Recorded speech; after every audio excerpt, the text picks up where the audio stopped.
Bible சொல்லுது, வனாந்தரத்துல 40 ஆண்டுகள் அவர்கள் சட்டை கிளியல, செருப்பு தேயல, இஸ்ரவேல் கோத்திரங்களில் வியாதிப்பட்டவன் ஒருவனாகிலும் இருந்ததில்லை. ஏன் தெரியுமா? அவர்களுக்கு கர்த்தர் கொடுத்த சாப்பாடு அப்படிப்பட்ட சாப்பாடு. சாப்பாட்டு மேல கூட கர்த்தர் கரிசனையா இருந்து தூதர்கள் உண்ணும் உணவால் அவர்களை போஷித்தார். நான் சொல்றேன், நம்மளும் கூட சாகாமல் பிழைத்திருக்க வேண்டும் என்று தேவன் விரும்புகிறாரு. அப்படி விரும்பினவர் என்ன பண்ணார் தெரியுமா? நீங்க சாப்பிட்ற சாப்பாட்டில் அதை அனுதினமும் ஆசீர்வதிக்கிறாரு. அதுக்கு மேல நீங்களும் நானும் ஆரோக்கியமா இருக்கிறதுக்கு அவருடைய சரீரத்தை, அவருடைய ரத்தத்தை நீங்கள் பானம் பண்ணும்படி, புசிக்கும்படி கர்த்தர் கொடுக்கிறார்.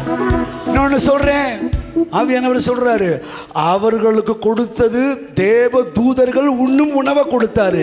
நமக்கு கொடுத்திருக்கிறது தேவனையே கொடுத்திருக்கிறாரு. ஓ, நீர் செய்ய நினைத்தது நிறைவேறும், நீ செய்வதை தடுப்பவன் யார்? நீ செய்ய, ஆமென்.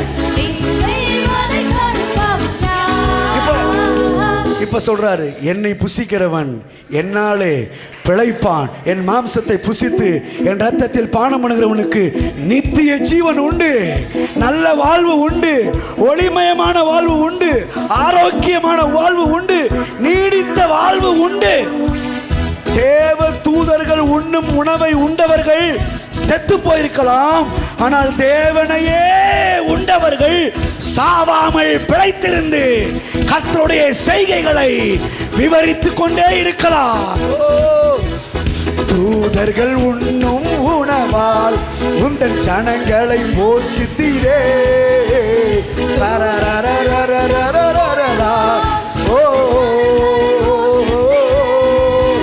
உம்மை போல யாருண்டு இந்த ஜனங்களை நேசித்திட?